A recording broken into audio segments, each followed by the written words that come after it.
உத்தரகாண்ட் மாநிலத்தின் தனக்பூர் நகரில் 2000 கோடி மதிப்பிலான தேசிய நெடுஞ்சாலை திட்டப் பணிகளை மத்திய சாலை போக்குவரத்து மற்றும் நெடுஞ்சாலைத்துறை அமைச்சர் நிதின் கட்காரி தொடங்கி வைத்தார்.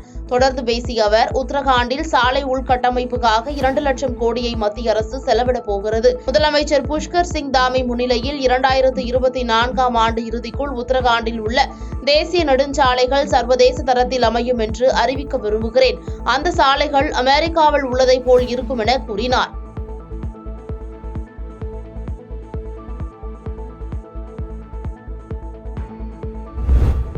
தமிழக அரசின் அனைத்து துறை செயலாளர்கள் மற்றும் மாவட்ட ஆட்சியர்களுக்கு தலைமை செயலாளர் சிவ்தாஸ் மீனா கடிதம் அனுப்பியுள்ளார். அதில் தமிழகத்தில் மாநில அரசு ஊழியர்களின் அங்கீகாரம் பெற்ற மற்றும் அங்கீகாரம் பெறாத சங்கத்தினர் நாளை ஒருநாள் அடையாள வேலை நிறுத்த போராட்டத்தில் ஈடுபட இருப்பதாக முன்மொழிந்துள்ளனர்.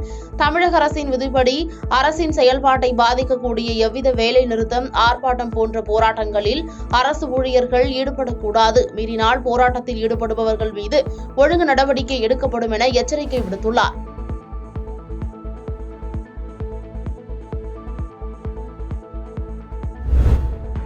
அரசு பள்ளிகளில் அனைத்து ஆசிரியர்களுக்கும் 3 ஆண்டுகளுக்கு ஒருமுறை முழு உடல் பரிசோதனை செய்யப்படும் என்று சட்டப்பேரவையில் முதலமைச்சர் ஸ்டாலின் கடந்த ஆண்டு வெளியிட்ட அறிவிப்புக்கான அரசாணையை தமிழக அரசு தற்போது வெளியிடப்பட்டுள்ளது. இதன்படி முதற்கட்டமாக 50 வயதை கடந்த 1.6 லட்சம் ஆசிரியர்களுக்கு 16 வகையான மருத்துவ பரிசோதனை மேற்கொள்ள அனுமதி வழங்கப்பட்டுள்ளது. ஒரு ஆசிரியருக்கு 1000 ரூபாய் வீதம் நிதி ஒதுக்கி தேசிய ஆசிரியர் நலநிதியிலிருந்து இச்செலவினத்தை மேற்கொள்ள தமிழக அரசு அனுமதி வழங்கியுள்ளது.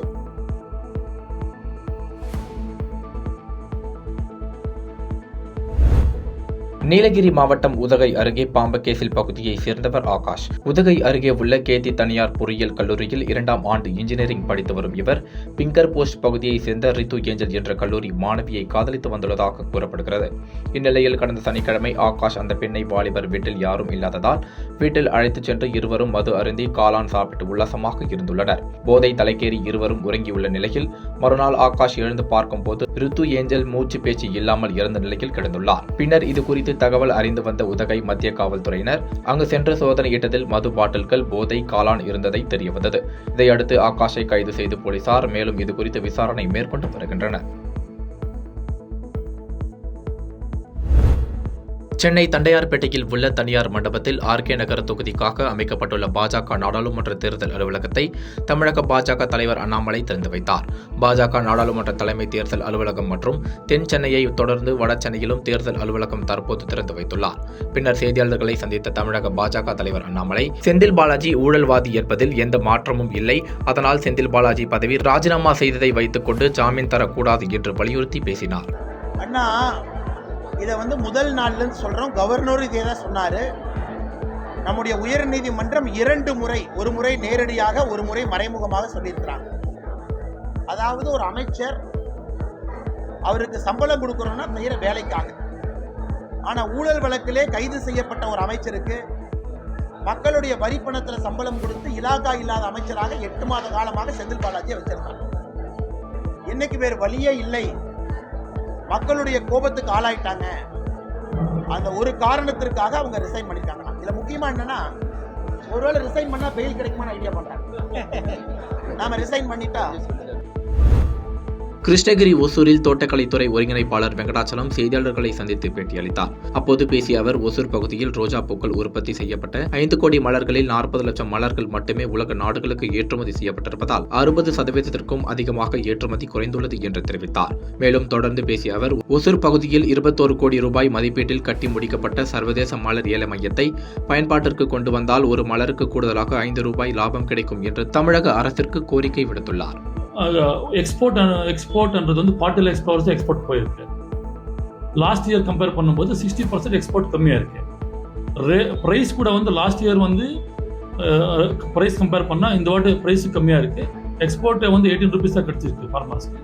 Domestic 12 rupees to 15 rupees domestic கிடைச்சிருக்கு.